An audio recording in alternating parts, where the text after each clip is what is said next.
Now is the time to make real the promises of democracy. Now is the time to make Selma, Alabama a better city. Now is the time to transform Alabama, the heart of Dixie, to a state with a heart for brotherhood and peace and goodwill. Now is the time to make justice a reality for all of God's children.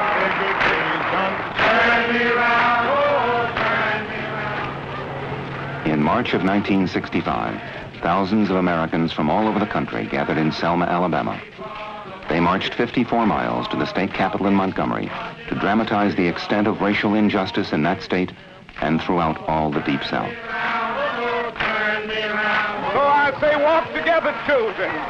Don't you get weary. There's a great camp meeting in the promised land. Alabama will be a new Alabama, and America will be a new America. Turn me round, turn me round, turn me round. Ain't gonna let the food, but turn me round. I'm gonna keep on walking, keep on talking.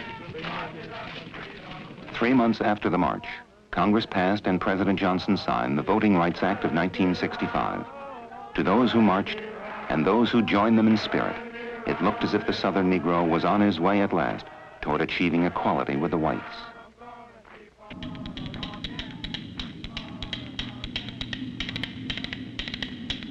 More than a year after the march had ended, we took our cameras back to Alabama to find out what progress the Negro had made in the region where, over 200 years ago, he took up his heavy burden.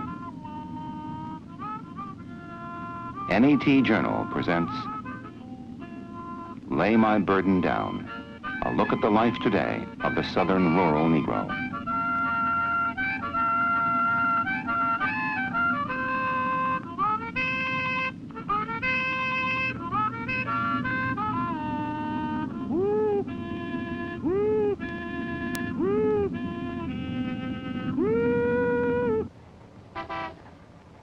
This is Selma, where the march began. There have been some small changes since the march. There has been token integration of schools, and Negroes have registered, voted, and run in this year's elections. But the Negro is still an outsider. He's excluded from the social, political, and economic life of the community. There are no Negro policemen, no Negroes on the Board of Education, none at City Hall, except the janitor.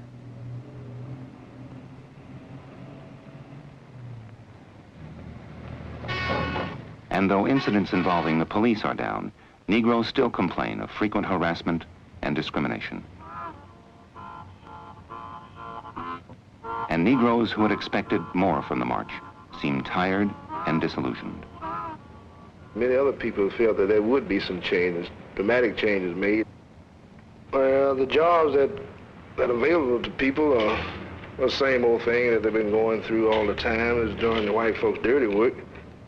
There have been no jobs created. A lot of people out of jobs. We find more people out of work now than it did before then, for the demonstration.